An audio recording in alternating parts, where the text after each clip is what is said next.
Welcome to Unplugged Podcast, where Jesus is at the center of every conversation. Join us as we explore the teachings of Christ and the impact on mental health, spirituality, and everyday life. Discover how faith in Jesus can help provide hope, healing, and purpose in a world full of challenges.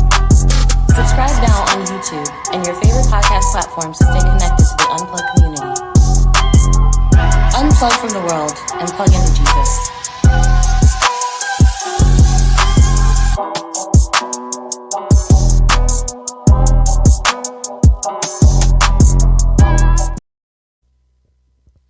Hi, mental health warriors. Welcome to Unplugged Podcast, where we critically discuss the intersectionality between mental health, faith, and politics.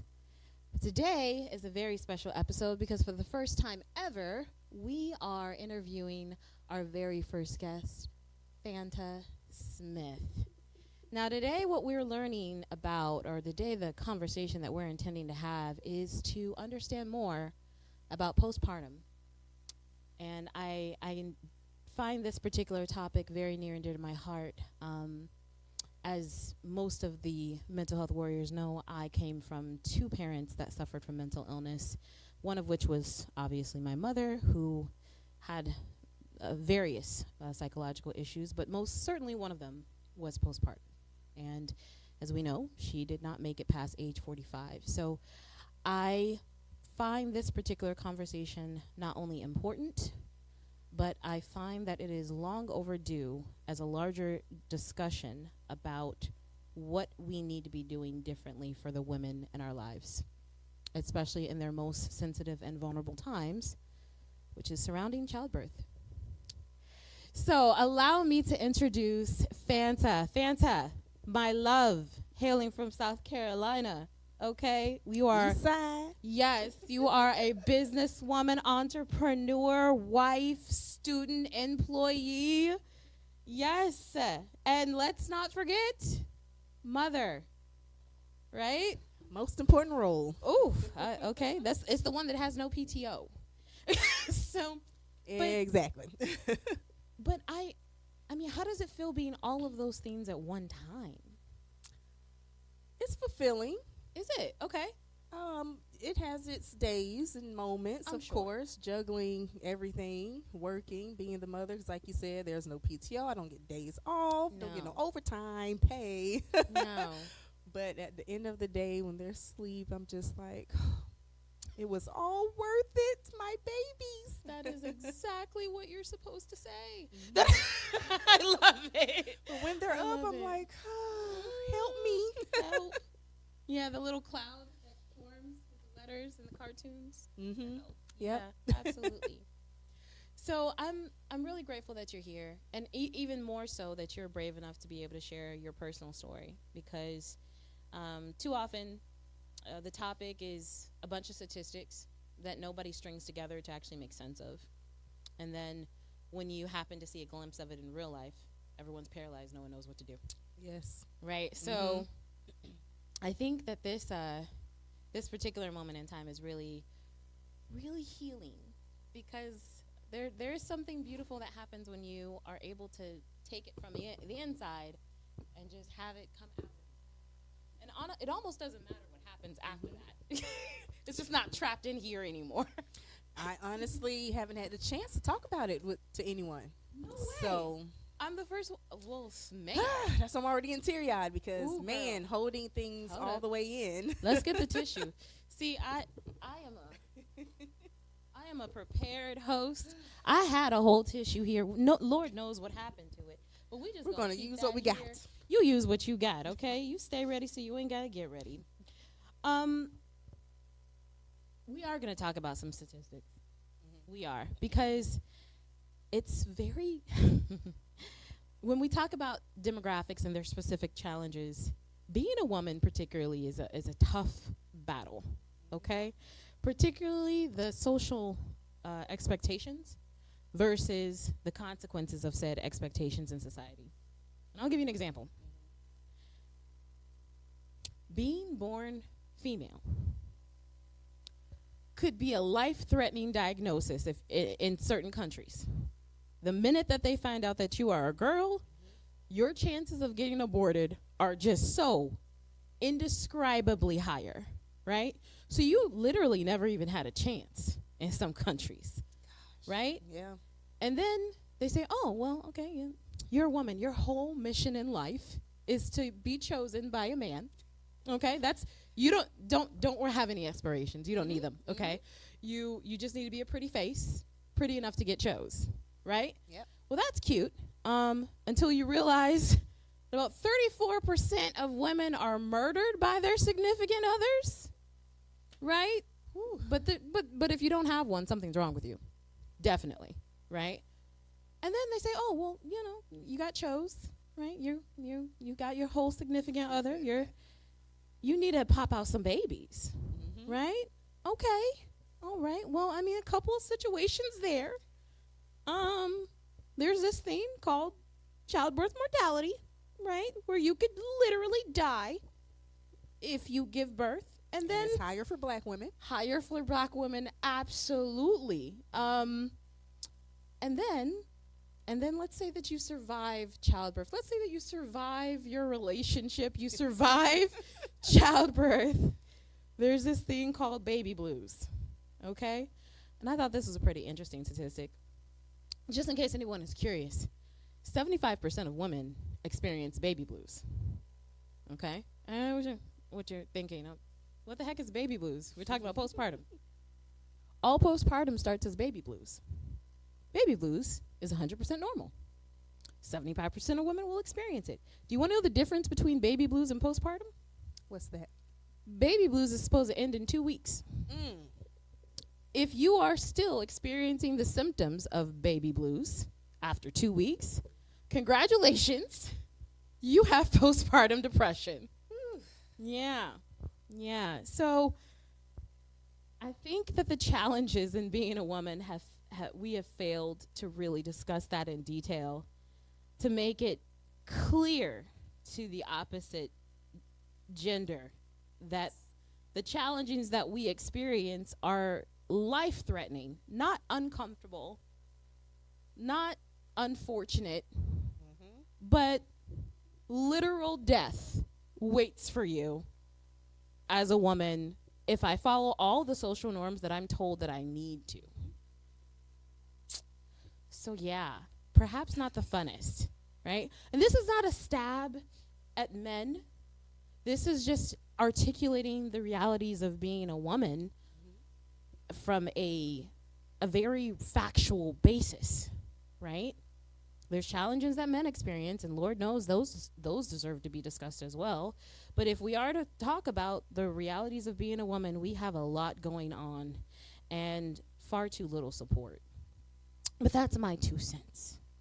So let's revert back to understanding more about your story now that we understand the statistics, because I didn't want you to open up your story without us understanding how common it is and how undiagnosed it is. I'm giving you statistics, but these are the reported cases.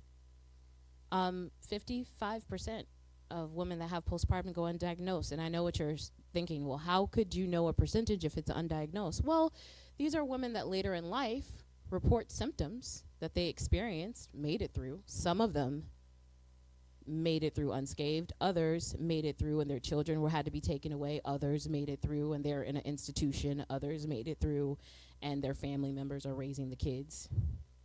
But when they talk about what happened on the inside, it was clear that they had postpartum and they never actually got help for it. That being said, I want to learn more about you as a person and your journey, because I think that that's more relevant than just symptoms and statistics, because it can happen to anyone. So tell me more about you. What was your mental health like in your younger years? To me, I won't say perfect, but it was great. I had a great childhood. We weren't rich. We weren't poor. Okay. I think I had your normal, average childhood. My parents, they were married, separated, but my dad was there. He may have not been in the household, but he was still there my entire life. I was always a shy person, quiet, may not believe me now, but I grew out of it a little bit. I can see it. I've always been a sensitive person, emotional. I just always cared for other people, about people. That's just who I am. Yeah. So when I got pregnant and I would get on YouTube, look at videos and all this, I was like, oh, man. It may hit me harder because I'm already an emotional person. And they say, oh, when you're pregnant, you're going to cry for no reason, all this. I'm like, well, I'll do that now. But, no. woo. But, no, I don't think that has anything to do with it, honestly. You can be the strongest person, don't shed a tear, but pregnancy will change you. Yeah. It throws your body off.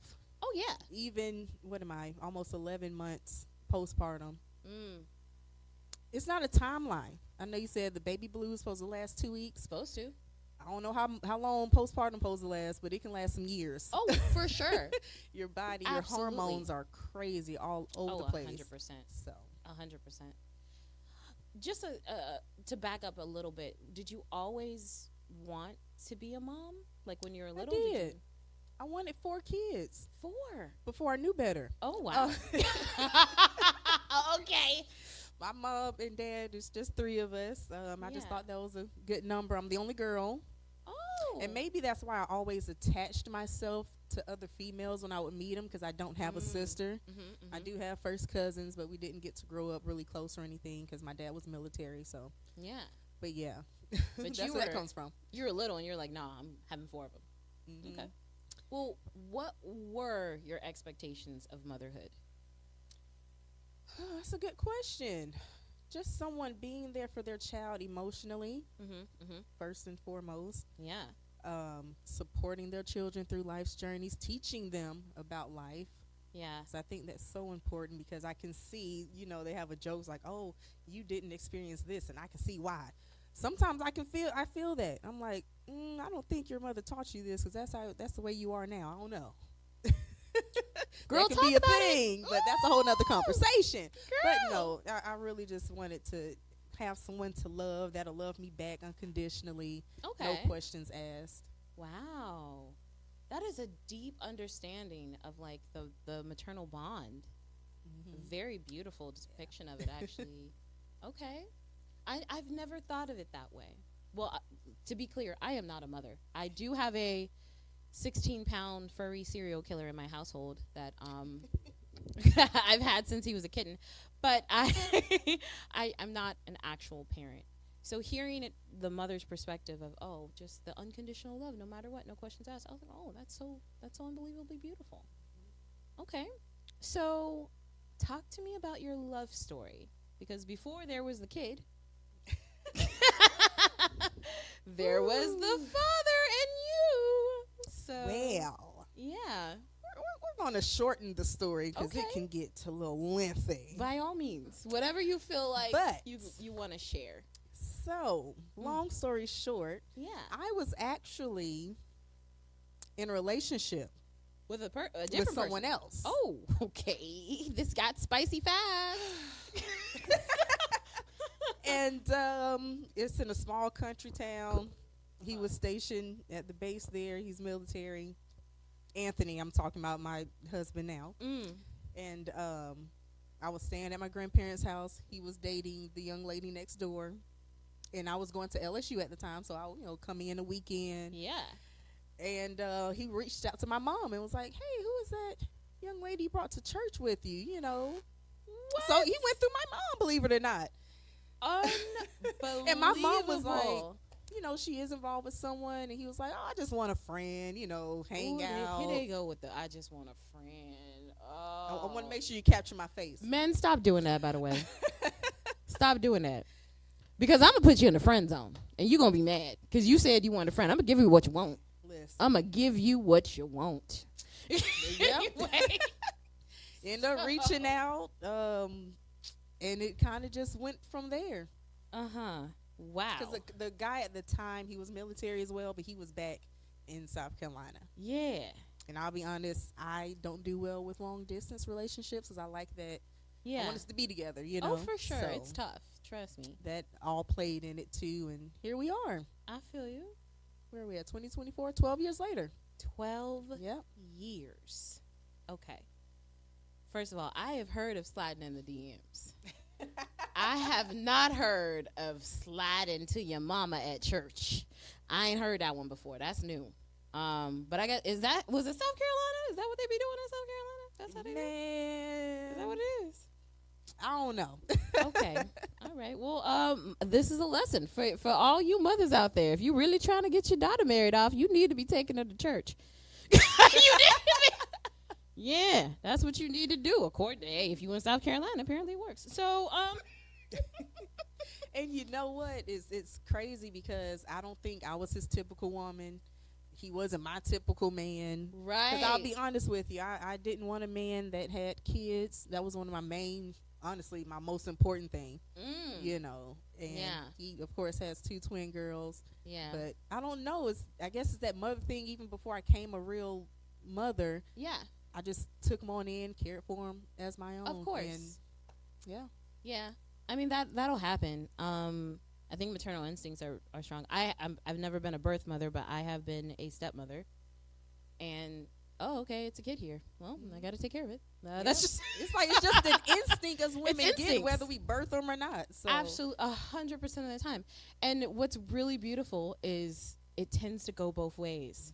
I was a stepmom to a kid that was calling me mom, even though we told her don't call me mom. It didn't matter. It did not.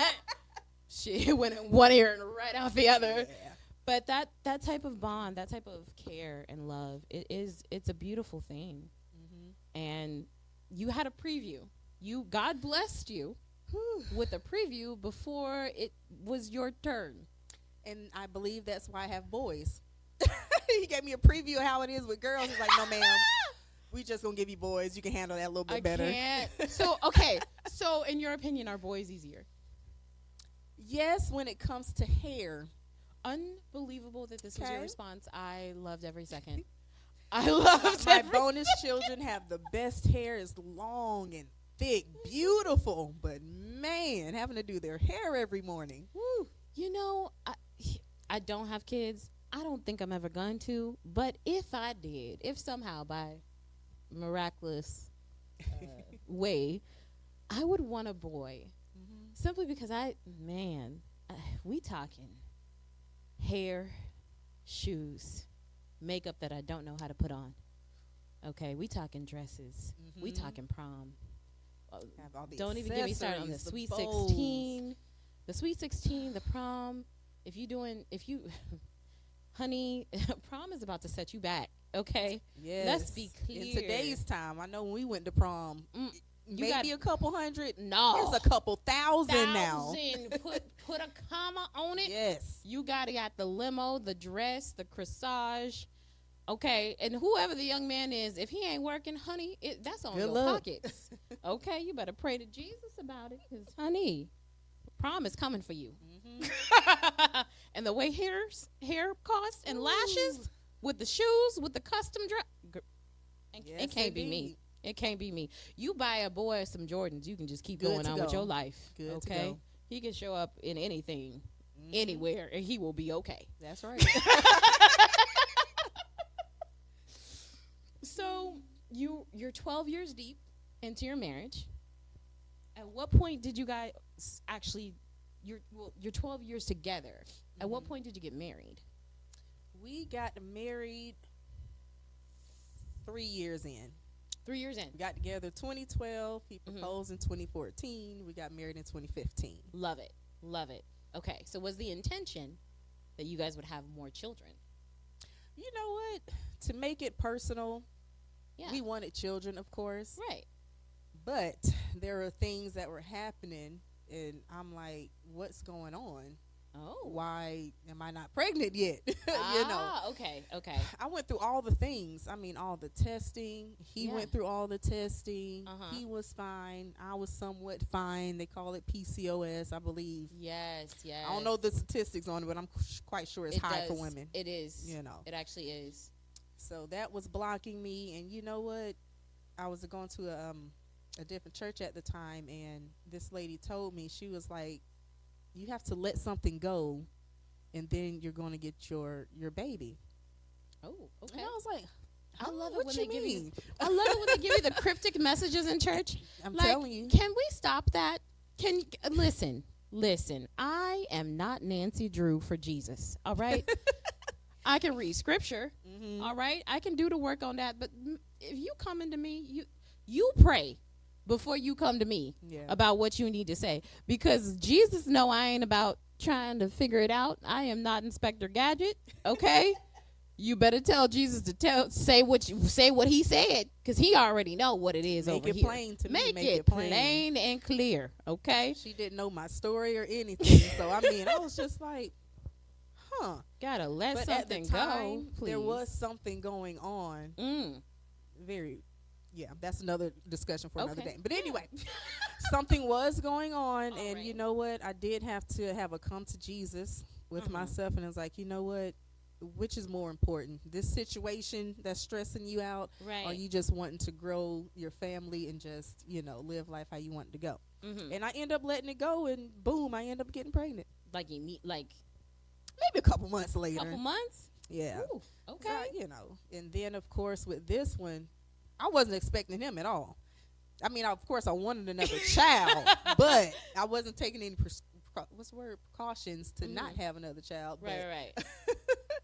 And he ended up coming, and man, I was like, I guess I'm doing something right now, because I honestly feel you do what you do to get kids, but it could be something blocking you for God to not bless you to get the kids, or maybe I don't want to say it like that, because there are women out here that want kids and are not able to have them, but I honestly believe there's a reason. Not because you're doing something wrong. It's just maybe God has something else in store for you. 100%.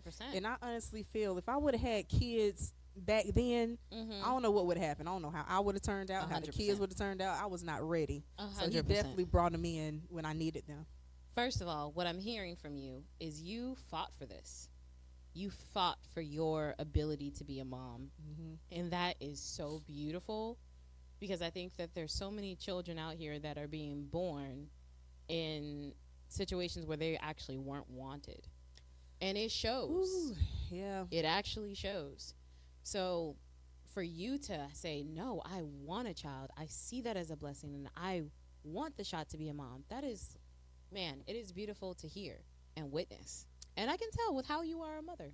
I'm glad you said that. That brought something back to kind of backtrack. Yeah. I used to get angry. I was upset with God at one point, because I would see those stories like, oh, a child found in the dumpster, or this child did, or this mother did this to their child. And I'm like, God, I would never do that. Why aren't you giving me a child? Why are you giving, 100%. And man, that was something I had to battle too, and pray and kind of let go. And it's like, well, it's for a reason. Yeah. I don't know the reason. I'm not supposed to know the reason. Yeah. I just have to think about me and my purpose, and that's how I had to go about it. Okay, so moment of honesty. Since we go in there, I was actually mad at God that God made my mom pregnant with me. Wow. I was mad. I mean, I ain't even gonna say I'm not still technically mad about it, but I have an open line of communication with my Heavenly Father about it, to try to just move forward and be grateful. But I was actually mad. I was like, she obviously wasn't ready. This destroyed her from the inside out. And I had to suffer with her. Yeah. Why? It didn't have to be then. It didn't have to be at the worst time, under the worst circumstances, with the worst possible outcome. Yeah. And so I'm like, God, come on, man. You big dog up there. You got the timing. You see it all. You couldn't hook her up a little bit? Like, she was going to be a doctor. You couldn't let me be born when she was got the Lexus and the mansion and cured cancer? You couldn't just hook me up? Yeah. Like, what's good? Hook her up. Like, this ended bad. But I think us having these honest moments with God means everything. Like, if we read scripture, if we read Job, what I notice about Job is he has many times when he calls out to God. But God doesn't answer until he actually gets real with him. God doesn't actually respond until Job is like, oh, well, just slay me. just go ahead and kill me, God. And God's like, oh, well, now we can talk. because now you're being real with me, and we Yes. can have a real conversation. And I love that about our Heavenly Father. He's really not interested in you holding your tongue or Yeah. pretending something is okay or ignoring what's in the room, ignoring how you feel. He's actually interested in having a genuine conversation Yeah. with you. And there's a big difference in between testing God, being disrespectful, Yeah. and being authentic with him about the things that you are experiencing, because his whole purpose of prayer is to connect with you. There is no such thing as connection if it's inauthentic. That's true. Yeah, so I'm glad that we can have that type of talk. Because yes, It can get deep now. it gets deep. But I think it's important for the world to know, hey, Christians, we have our frustration with our Creator too. It's so funny because I've never met a atheist that wasn't mad at God. They are livid. Yeah. And I think that they think that we are just delusional. We drunk the Kool-Aid and everything's fine. No, we have frustrations too. But our faith is bigger than our frustrations. That's right. And that's what leads us to know God as Lord and Savior. Because he saves us from where we are at. He saves us, he hears us, and he's Lord of our lives. So I want to know more. Okay? Ask away. I want to know more. Okay. You let something go. Months later, it happens. How did you tell him? I was so excited. Oh my God. I mean, the crying. So, wait, how did you even find out? My hunger. What? Hunger. Girl. So I love seafood. Okay. I love. Everybody knows this. Yeah. Okay. All I right. could eat about 10 pounds You of crawfish. trying to come over and get some of my gumbo, I see. And it's about to be crawfish season again. Amen. But I went to Mike's Seafood and I had, I don't know what the pounds are, but I had 4 clusters of the snow crab. Okay.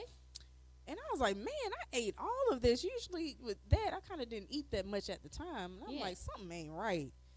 And literally, when me and my friend left, I went to Walgreens, took a test. Well, I got the test, went home, took the test, and lo and behold, So when you found out, do you know how far along you were when you? nah, I didn't, of course, until the doctor's appointment. But How- he was offshore. I think it was a Saturday. It was either Friday or Saturday. He came back home that Sunday or Monday. I made a little, what I still have to this day as a keepsake. I made a little onesie and had balloons and all the things. Oh my god. And what's crazy, if I can be transparent, Yeah. him and I actually were not even in a good spot. Oh. I'll be honest with you. Wow. And that's why I say that things happen for a reason. Yeah.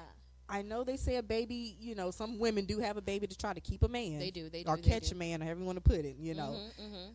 But I feel in my situation, our situation, it was to bring us back together, and it Wow. did. So First of all, I'm glad that you brought up the women that try to have a baby, keep a man. Because some of those prayers of frustration to God are, you know, he ain't right, but if you give me a baby, everything will be okay. Stop praying that prayer, ladies. please stop. Please stop praying that prayer. I need you to let it go. Let it all the way go. But but I love that was your story, because it wasn't you trying to keep him. This is what God did. And that's what it was. And you Yes. got to celebrate it in a beautiful, happy way. Oh yeah. And that was your rainbow story. Your And rainbow he was baby. excited because I'm telling you, it was that Sunday or Monday. Yeah. Guess where we were that following Saturday? At the dealership. You need a new vehicle to carry. That's how I got the Tahoe now. Look at, won't he do it? Just for one child. I said, we just Amen. got one child coming, not, you know. Amen. But amen. I love it. So, and this is a shout out to all the women out there that are praying to God for a child, right? Or praying to God for a significant other, a marriage, right? I say this to my friends because I have some friends that are just like hopeless romantics. They're single. And I'm a habitual single person. Right? I'm in a relationship now, but that's a rarity.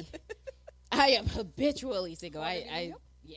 But what I try to tell my friends that are not comfortable being single like I am is I think that you guys need to understand that everything is in God's timing, because your life, you as a woman, your life for you to live how you want is now.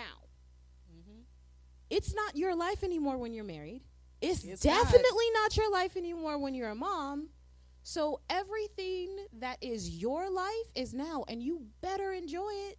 You better be grateful that God has blessed you with this time.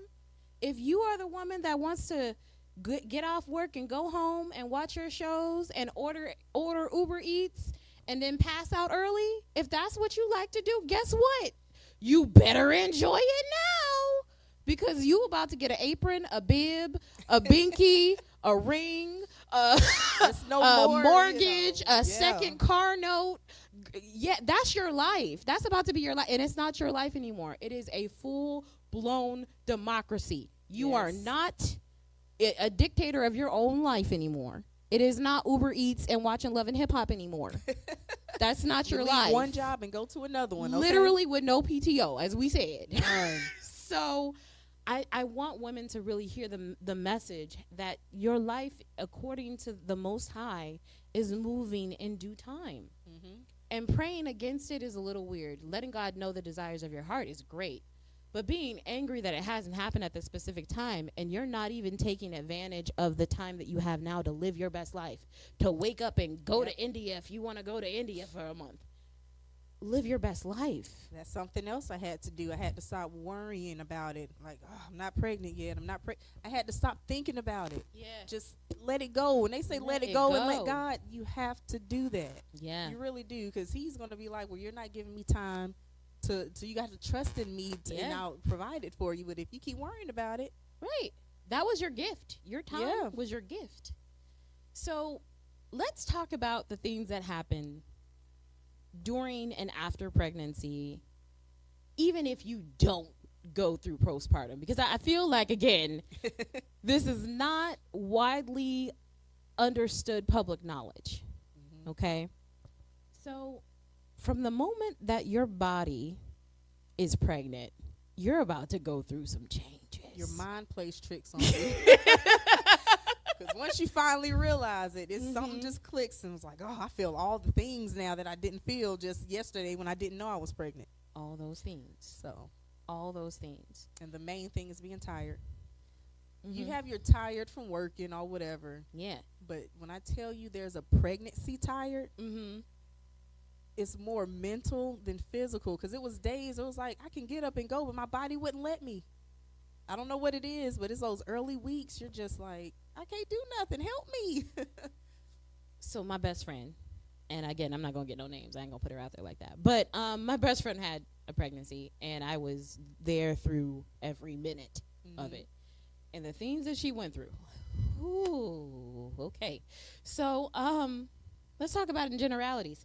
You have pregnancy brain. Yes. I didn't know that was a thing. It is totally a thing.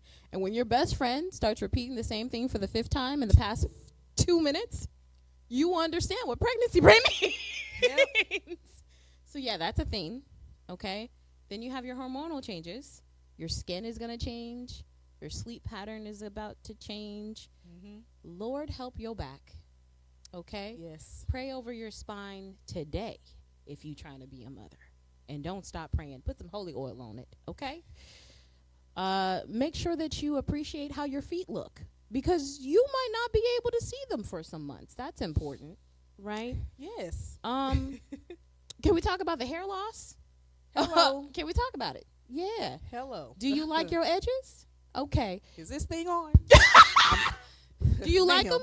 Okay. Put the holy oil on those too, because you just never know. It's really a crapshoot. And what's funny about that, you have, like, for first one, my hair was good and thick. Right. Second one, I don't know what happened. It's you going never down know the drain. What happened. My best friend had the thickest hair of all time. Never thought there was anything, save from a wildfire, that could ever contest with the thickness. Whew. She went through some things. Yes. She went through some things. Don't get braids when you're pregnant, by the way. Don't do that. This is not the time for you to get the micro braids. Don't do that. No. Your edges need anointing. Don't do it. So yeah. Then you have the baby. Okay. Again, without postpartum being on the table, when you have the baby is more healthy than you are. Okay? Absolutely. What is it? You can't even shampoo your hair the day after or something? Is that true? That's what they say. I don't They know really about be saying that, you literally can't even shampoo your the hair. old school, when I say old school, I'm talking grandparents, great grandparents. Right. They'll say don't, and this is if you have cesarean or Right. vaginal. They say don't go out because your back is open. You can't go out. You can't sweep. Yeah, That's crazy. yeah. Because sweeping re-triggers your birth canal or something crazy. Don't sweep. That's crazy. Right. Then you got the bladder issues. Because when you think about it, just think about this big old ball, right? Comes out, but guess what? That's a big old wound that you have in there. It's a whole situation. You wearing a maxi pad, but can we talk about that? From the rooter to the From tutor. the rooter to the tutor. You are still bleeding after this. You have a whole wound down there, and it has to heal, and it's not going to heal for like, what, a month? It's crazy. It's crazy. If you're still losing too much blood, you got to go back to the hospital because that's a whole nother situation. Yes. You don't want that. So I don't think people realize with the cesarean, they kind of take your insides out. That's a total thing. And then put them back in, and they don't put them in how it's supposed to go. It just kind of, over time, goes back to where it's supposed to go. 100%. You're not even supposed to drive. So, again, I had a friend, had a baby, had a cesarean. The baby was in the NICU, and she had to drive to and fro to breastfeed. And newborns got to eat like, what, 3 times a day, 4 times a day, something like that? Something crazy? Oh, every hour seems like. Is it really? Stop playing with me. I don't know. Newborns, yeah, they are nursing very, very, very often. Yeah. So she wasn't supposed to drive, and because the cesarean was supposed to be healing, but she had to be there. What does that mean? Oh, you live here now. This is where you live. You live in the hospital. This is motherhood. Welcome. Surprise. Okay. 6 weeks is not enough. Yeah, you gave birth. You pushed a whole human being out, and I don't even know where the 6 weeks comes from because I don't either. There's I would no love to woman know who came up with this. It wasn't a woman. I can tell you that right now. I believe it. I'm 100% confident a man wrote that because ain't no way. And that's in the United States. Other countries, I hear 6 months, a year, some 3 years. And if they're working, 9 times out of 10, it's paid. Okay, France. I don't know if it's 100%, but they're still getting paid. Okay, if you go to France, it is 4.5 months paid. Wow. Okay, I gotta ask a man. Actually, hey, pastor. Hey, man. Because we need to know something. Because I don't know nothing about sports, but I know for whatever reason, every man on planet Earth knows something about sports. I don't know what it is. I don't know if it's like a part of brainwashing or whatever. Okay. So the most popular sport in the U.S. is football with the Super Bowl, right? Is it? No, I mean U.S. Are you saying in the U.S.? Yeah, it'd be football. Okay. It's football. Preseason. Okay. Preseason is the time that it takes for these athletes to train to be able to kick a ball, throw a ball, right? Right? Is preseason? Is that what you call it? Well, Miss Smith is a woman who actually watches football and sports. So you can actually ask her, and she'll probably know more about it than me. Okay. Let's not Yes. be sexist. Yes. How long is the preseason where they practice before the season starts? I have no idea. It's a few weeks. How long? How many? Like 3 weeks? At least 3 weeks. Yeah. Okay. So 3 weeks to train to throw a ball. Okay. 6 weeks to heal from pushing out a human. All right. And let's be very clear. These men are being paid like millions of dollars. I think how much you get if you on the bench? You ain't even playing. The practice squad gets broke off. They don't even play in the real game. Just the listen. They sitting on the bench like they're not going to play, right? Unless something terrible happens. But they get like $500,000. Yep. $500K. Isn't that the minimum that they get? I'm sure. I don't know for sure, but I'm sure they up there. They're definitely not just getting 40,000. Stop it! They're not getting 6 weeks of paid time off. Not at all. That's what's not happening. Okay. All right. So we talked about what happens even if you're perfectly healthy after you have the baby. Skin, hair, sleep, bye-bye toes, bladder, whole situation. Okay. Let's talk about the baby blues that affects 75% of women that give birth. All right. How did you know something wasn't right? When I got home and I sat down, I'm talking literally, walked through the door, first day home, my first night. Walk in, I sat down, and I instantly cried that I was home. Wow. It may be, matter of fact, before then, honestly, when I was leaving out, getting wheeled out of the hospital, I felt myself already about to get very emotional. And then I got home, I lost it. Wow. So just full tears, night one. And I think it became, it was my first child. Yeah. I was just nervous. Of course. My mom had to leave to go do something. Yeah. And I was like, my mom isn't here to help me. What's going on?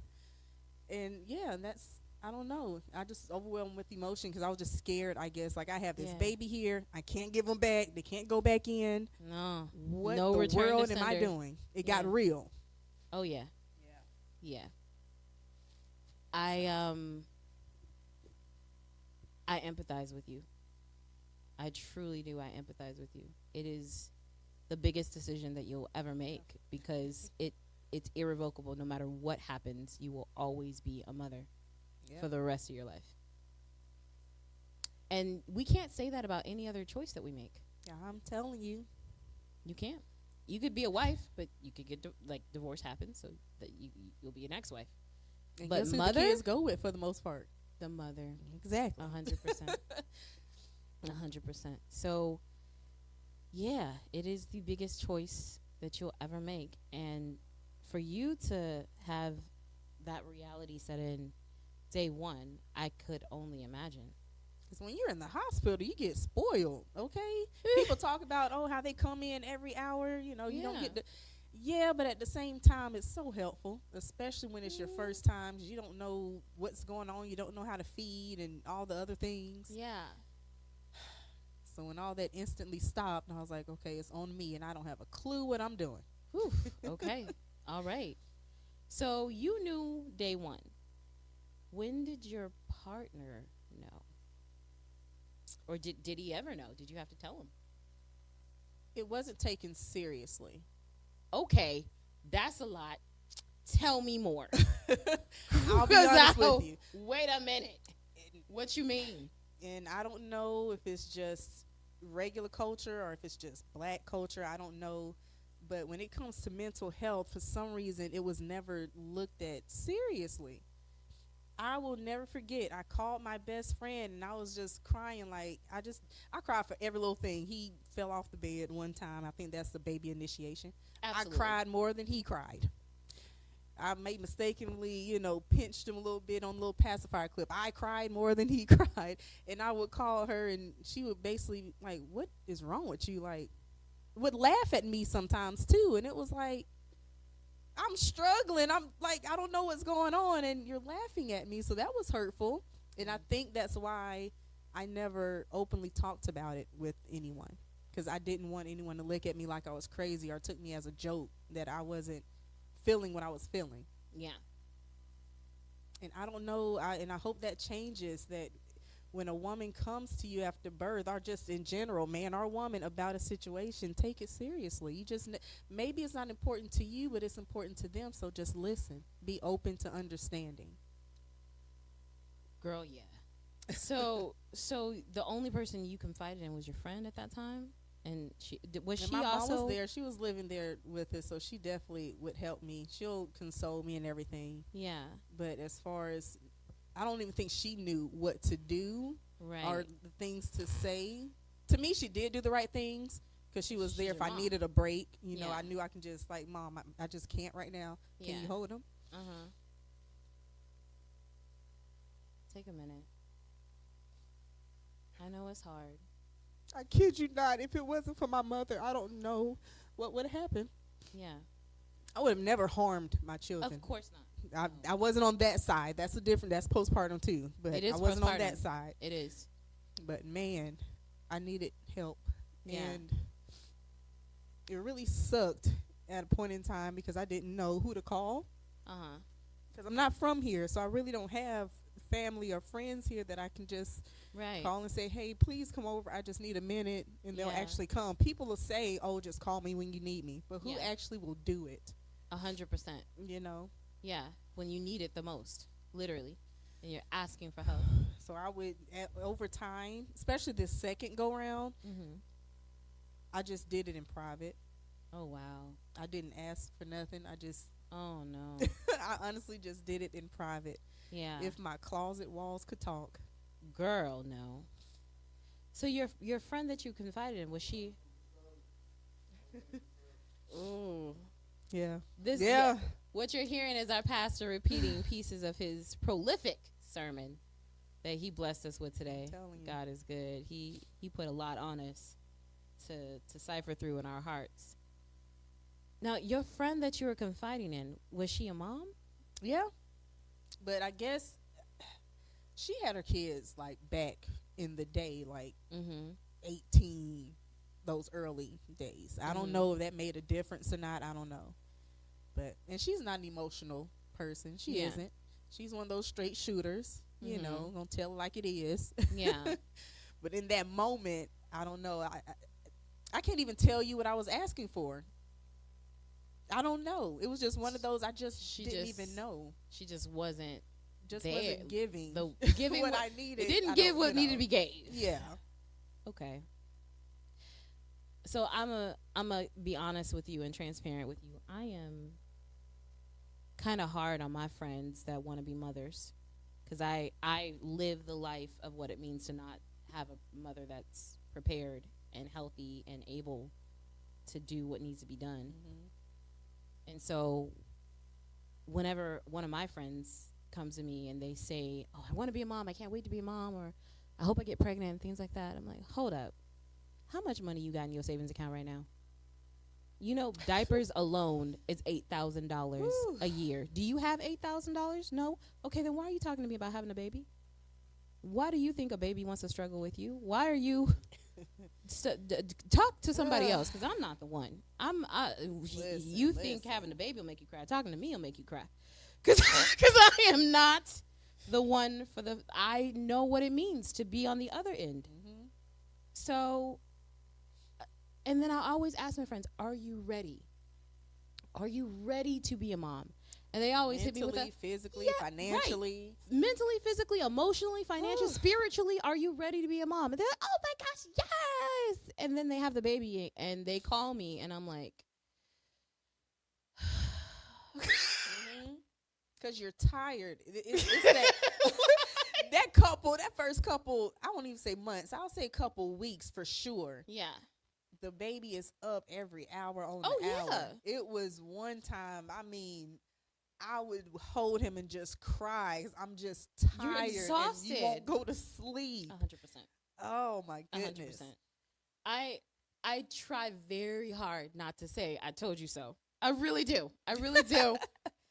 But I am the friend that's going to show up. But as much as you need help, we are both mad because now I got to help you. So I'm up at 3 a.m. rocking the baby back to sleep, and I'm like, so are we still going to Cabo next week? Or, because hand me the bottle. You over here ruining Cabo. No hot girl summer this year. Right. Because you decided it was your moment to be a mom. So, yeah, but I am the one that's going to help you. So it's like, okay, we're in this together. But I really want women to take it to the next level in their thought processes. Because I feel like sometimes it's more of a status than it is a duty. And it is the duty. It does not stop. It will never stop. You will be 50, 60, 70 in a wheelchair, still having somebody call you mama, and still expecting you to get in that kitchen and cook him something. Okay? Mothering does not stop. I'm 35. I still call and lean on my mama. Yes. 100%. It will never end. Okay. So he didn't know. The only person that should have known was your friend. Did your mom know? She was there. Do you think she knew? I don't know. I don't think so. Sometimes it's like- harder for the older, even if they know something ain't right. It's hard that for the older generation. generation to even. Yeah. Like, they're not trying to come up with no term. She's definitely one of those that are like, well, we didn't have this back in the day. I was like, I'm quite sure you guys did. It just wasn't talked about. 100%, because you guys the older generation has this level of shame that has prevented them from expounding, from growing out into a different level of authenticity. Yes. They're too concerned about appearances and what everybody else thinks to have genuine and authentic representations of themselves at all times. Mm-hmm. And I feel like we could have learned so much more from them if they would have been brave enough to just say something. Yeah. And it helped because after going through all that and finding out I was pregnant again, I was more open to talk about it, and he was more understanding of it. So when did he actually find out? Was it not until the second child? It was one of those things where it kind of just got brushed under the rug. Didn't talk about it. So no one knew the first time this happened to you? No, they just Except thought for your I'm friend just that emotional. I'm just emotional wreck. Oh, it's just her hormones or whatever the case may be. Jesus. It's like you're a mother, just deal with it kind of thing. Girl, where is your cape? You are a whole superhero. Trying to tell the people. Okay, period. So, okay. Because even it started in the hospital, I was like, hey, this go round, don't rush. Don't rush me. Because I did feel rushed. I was like, I understand where you sleeping at is uncomfortable, but it's not about you. It's about me and the baby. Period. I'm the one that just went through, the 7 layers getting cut through and all the things. I can barely hold, usually when you get surgery, whatever it is, they say you're not supposed to carry anything. Right. But guess what? A mother, Has to we carry have that to baby, regardless. no matter what. But yeah, I ended up talking to him this go around and was like, hey, these are my expectations. This is how I feel to help me this time. So it went a whole lot better. Did I still have my moments? Yeah, because the hormones are still all over the place. Yeah. But it was way better. Wow. Okay, so the lesson that I'm hearing is you had to put on your big girl undergarments and vocalize, nah, we ain't doing this again. Absolutely not. Everybody's about to get this memo. Right. Signed, sealed, delivered. Like, take 2. What did we learn? Right. And I mean, we have an older child at home, so we really need hands on deck, all hands. So wow. So when you talked to him, what was the response? Did he? Yeah, I think he heard me. He heard you. Yeah. Did you express the same expectations to everybody else? Did everyone else have a clue of what you were going through at that point? No. Just him. This is something, I'm going to give credit to my mother-in-law. Okay. Something she told me, I'll never forget. I don't remember it verbatim, but she basically was saying, don't expect too much from people because you're going to be disappointed. Ooh. And she ain't never lied. If I never took anything else from her, that's the one thing I've learned. So this go around, to answer your question, I did not express to anyone because I just didn't want to go through the disappointment. Okay. Now, deep down, did I want people to show up for me? Of course. I did. Did some people I thought would have showed up for me show up for me? They did not. But I'm not going to hold it against them because, for one, I didn't express it. Oh, so that's what I'm about to. That was about where I was gonna go. Your mother-in-law gave you that piece of advice, and that's cool. If you told people you needed them, and then they don't show up, and then you're protecting yourself from the letdown of the expectation. But did you tell them? And I know that's when I contradict myself, and I can be honest about it because it's like I be wanting somebody there, and then at the same time, it's like they should know. They should know. But then it's like I see both sides. I feel like they should know, but at the same time, it's like, Fanta, well, they may not know or think about it unless you tell them. Yeah. Because I know me personally, you ain't going to have to ask me. Like, absolutely not. A church member here that had a baby, she ain't had to ask me nothing. I'm doing it for her. She ain't got to ask for no help. I'm like, hey, 100%. I'm coming this day. Or, hey, how's it going? I'm going to do all the things. She didn't ask. But that's just me. I can't expect everyone to be that way. Some people literally are just, I'm not going to do nothing until you ask me. 100%. And which is fine. That 100%. Is totally fine. Okay, so this is what I had to learn in the current iteration of my relationship, right?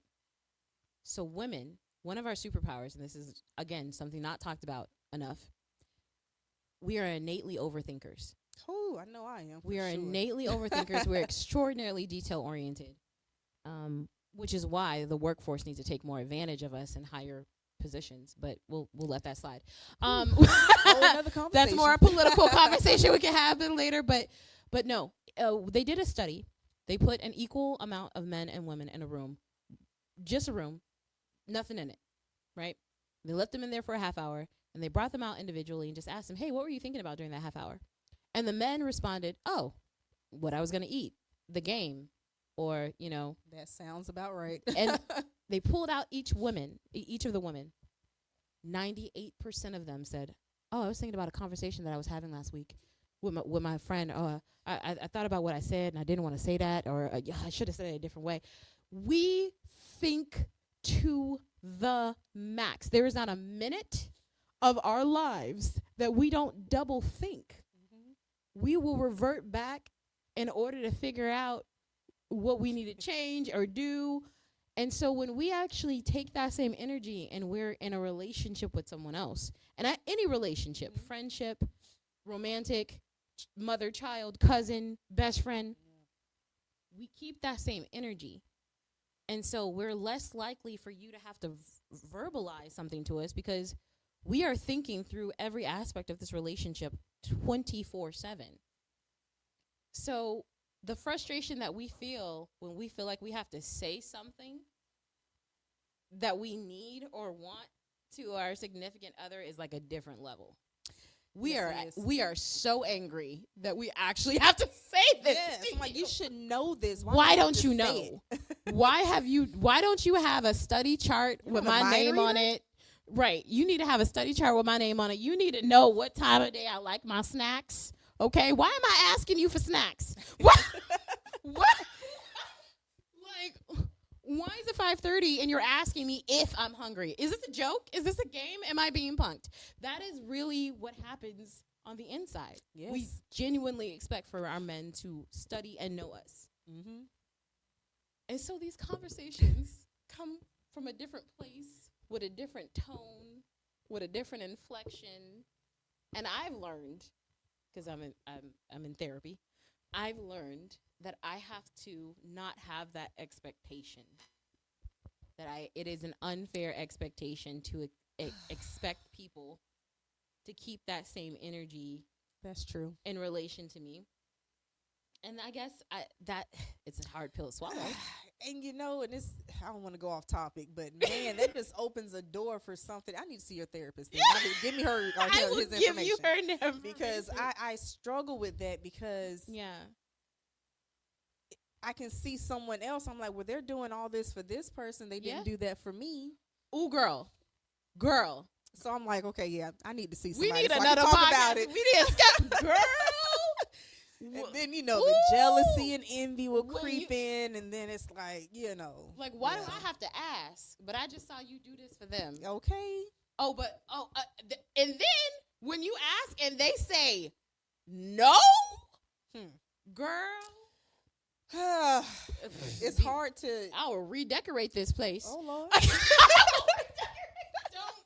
Don't do that. It's really hard to not treat people how they treat you because you want to remain pure. You want to remain a good person. But, man, sometimes I'm like, Jesus is still working on Lord, my heart. help me, please. Because, it's just moments where I'm like, I feel that wall coming up. And I was like, Fanta, you're not this way. You're naturally caring. It doesn't matter if they did it for you or not. You know you're going to do it for them. I can be petty royalty. I can literally be petty royalty. Petty Jesus queen. is working on my heart, okay? I pray for salvation every day. So, listen. So, when you think back on it all, in the realm of postpartum, what would you say was your lowest point? Ooh, that's a good one. Yeah. Just the loneliness. It gets lonely. Like, because unfortunately, if you're breastfeeding, it's the middle of the night. What can your spouse do? If you have a friend or mom, whoever there to help you, what can they do? You have to get up It's just and you. So it's certain moments where it's kind of like it's a battle of you kind of can't get help in this certain moment, but even after that, it's still lonely because you have your friends and family. If you do, they still have their lives to live though. Yeah. I can't expect you to take off work and sit with me all day. No. You can't do that. That's not realistic. No. Now, and even on a day off, if that's your only day off, I can't expect you to spend the whole day with me. If you want to, you can. Right. If you just want to give me 30 minutes, just come over to bring me food. That's fine. But I had to, and maybe that's why I kept to myself. Yeah. I think for you and I as Black women, we haven't had a moment to be able to look back enough to understand that our culture specifically was vastly different than it is modernly. Yeah. We were communal. We were communal-based tribes in our homeland where literally it took the village to raise the kid. Mm-hmm. But their reports of things like postpartum or baby blues are insignificant figures because the responsibility of the child was not your own. You are the parent, you are the mother. Yeah. But there was never a moment where you had that feeling of it's all on me. There is a person in this world that is crying and screaming and angry and upset and miserable, and the only person that can or will be able to do anything about it is me, and it is maybe one of the 85 other responsibilities that I have. Mm-hmm. So I think sometimes the answer isn't always looking forward, but looking back and building communities where that support is possible. Yeah. But we haven't done that. I think our society, especially in the Black community, has become more and more individualistic. I'm starting to see these meal trains, they're calling them, more often now, which is so cool. I had it's called a meal train. We kind of did that here. What is a meal train? We had a friend of ours. It was a couple. Long story short, donated one of the organs to each other, and they had a meal train going since both of them was going to be out, and they had young children. They actually had like this schedule of Mary Sue is going to come on this day to provide. John Doe going to come on the next. I thought that was so amazing because that is like one less thing they have to worry about. You know what? I like People it. don't understand because, like I said, you probably can't give a whole day to spend with someone. No. But, man, just letting them not have to worry about what they're going to eat or whatever the case may be, even just coming over for 30 minutes, that does wonders. I love that. I love that a lot. I think in 2024, that's not too much to ask. It's not. It really isn't. Because people will do what they want to do. They're going to spend time where they want to spend time. 100%. Period. But I think if everyone, okay, so I'm from Chicago, right? And we had what was known as Big Mamas. And we had that communal space. We recreated it in Chicago in the 90s, and it was the most beautiful thing. And my grandma was one of the Big Mamas. You could bring your baby over to my grandma's house. They gonna get a meal. She gonna look after them. She gonna beat them too. If you got your shoes in my grandma's house, you about to get a spanking, and she don't even care if you in your 60s, you about to get popped in the head. Okay, don't do that. Don't put your shoes on in somebody's house. It's disrespectful. Anyway, what I'm saying is we had Big Mamas, right? And we don't have Big Mama no more. We don't, and that's because I feel like the values of society have shifted so much that grandma is 45. Right. And never learned to cook. So where Big Mama at? We ain't got it no more. That's true. Grandma 45 and her daughter is 16 and just gave birth. Ain't no Big Mama in that situation. Some of them pregnant at the same time. Girl, can we talk about it? Because that's weird. This is weird. Okay. So... Thankful for that my mom is old school. Thankful. Thankful that I was raised by my grandmother. Whew. Real talk. Yeah. My grandmother and my aunt, who was military, so Got that structure. I got the structure. Don't come with me with the foolishness. It's not going well. Yeah. But but no, I appreciate that I got that experience, and I feel so bad for our younger generations because they might not ever know what a big mama is outside of a Tyler Perry film. Right. And that's scary. And that's scary. Man, what are we going to do? We got to do something. I don't know what we got to do, but we got to keep having talks like this on camera because we got to do something. It's not it. So how do you feel your faith was tested throughout this? Oh, it was tested. I do feel it was tested. I felt like I was forgotten just a little bit, Dang. But also at the same time, that was the first go round. Because when I tell you, both pregnancies were totally different, night and day. My faith wasn't as strong, I feel, back then as it was this time. And I keep saying it. I've been getting through with Jesus and coffee, okay? So that's what's keeping me going. My prayer be short and sweet. Lord, please give me the strength to make it through this day. I literally just take it day by day. That's all you can do. I say this to my friends all the time, that God in his infinite wisdom only allowed us to experience 24 hours in a day. He didn't allow us to go back, and he didn't allow us to go fast forward. You literally can only take it one day at a time. And sometimes that's too much because you got to get some sleep in. I'm telling you. So somewhere. So I think that is a beautiful piece of wisdom. One day.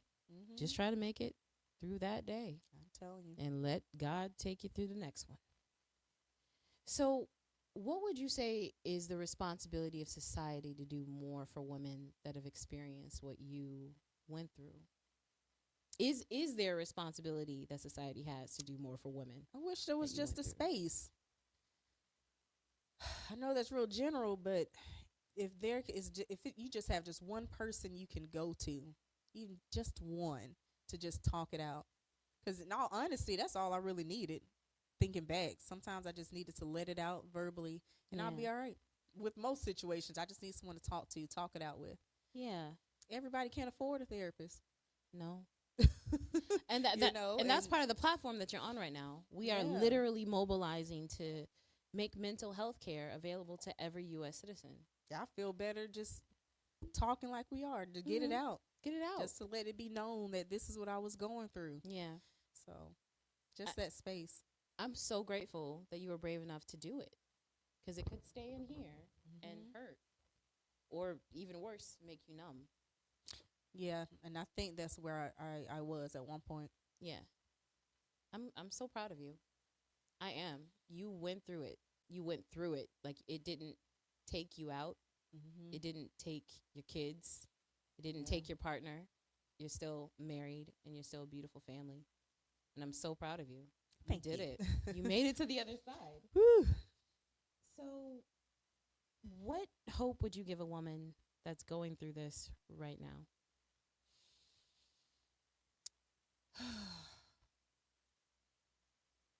What can I say? It won't last forever. It won't. Because those struggles, I feel postpartum can last way past just a couple of months. But yes. I do think the trenches are just those first couple months when you're just trying to get your balance. Yeah. You're trying to just figure it out, how to move with this new schedule. Yeah. So it will definitely get better. Cry. You want to cry? Cry. It's nothing wrong with crying. Crying feels great, okay? Yeah. I don't even have to say anything. I literally would call someone sometimes and I would just cry, don't say a word. I'm just glad they listening to me cry. Yeah. And then I'm like, okay, I'm done. Thank you. Yeah. Because sometimes, I don't know, you don't need any words. Wow. That is so deep. If I could add something for the people that are friends and family of someone that's going through this, I want to ask that you do more emotional investing in that relationship. Stop saying it's going to be okay. It might not. Yes. It actually might not. I'm what it looks like when it wasn't okay. So don't do that. Don't dismiss it. Don't be like me either and have a I told you so attitude. Don't do that. if you have the capacity to be compassionate, do it. If you don't, apologize that you don't have it, but still point them in the right direction to get some sort of help and relief. Yes. I think that that's the minimum that you can do. Maybe you don't have it, and that's okay. Not everybody has it. Not everybody knows how to be there for you when you're at your lowest. Right.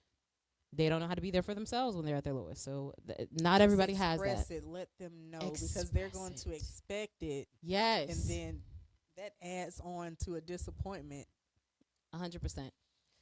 But you can be the clear head that does a Google search, that finds somebody that can help. You can do that. That is not much to ask. But before we end our very special episode today, what would you say brought you through it all, aside from Jesus and coffee? Whew. Outside of the Almighty, I will definitely have to say my mother. Okay. I know it was in today's time, we don't have our mother-in-laws and all, the family living with us. I know that's not a thing. Right. I know it can put a strain on marriages. Yeah. But man, if you have that help and that support, take it. Yes. It may be a little weird for a little while, but it won't last forever. Take the help when you get it. I love it. Shout out to Jesus. Shout out to coffee. And shout out to moms everywhere. Because apparently we don't know where we would be without it all. That's right. Well, I'm really grateful for you. And God bless you. I'm so grateful to see you on the other side of the journey.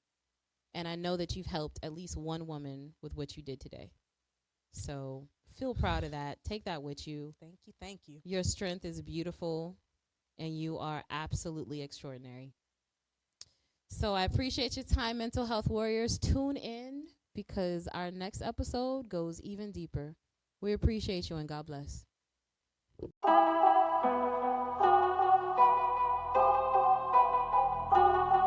Welcome to Unplugged Podcast, where Jesus is at the center of every conversation. Join us as we explore the teachings of Christ and the impact of mental health, spirituality, and everyday life. Discover how faith in Jesus can help provide hope, healing, and purpose in a world full of challenges. Subscribe now on YouTube and your favorite podcast platforms to stay connected to the Unplugged community. Unplug from the world and plug into Jesus.